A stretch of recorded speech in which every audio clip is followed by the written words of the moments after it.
Hey everyone, another the shorts video. এই যে হয় না, মাঝে মধ্যে সবাই রান্না করতে করতে একঘেয়েমি হয়ে যায়, তাই আজকে আর রান্না করতে আমারও ইচ্ছা করলো না। তা আজকে দুপুরে আমি আমার বরকে বললাম, আজকে বাইরে থেকে কিনে আনলে কেমন হয়, যে যেমন কথা সেরম কাজ।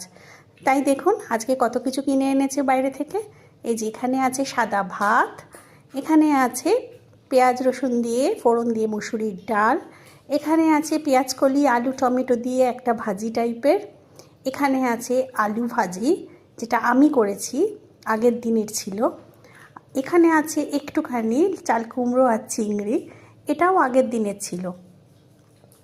আর কিনে এনেছে হচ্ছে এখানে একটা মাছ, একটা কাতলা মাছের পেটি যেটা আমি খাবো, এখানে আছে একটা ডিমের কারি যেটা আমার বর খাবে, আর এখানে আছে একটা পাঁচমিশালি তরকারি, এগুলো সবই কেনা।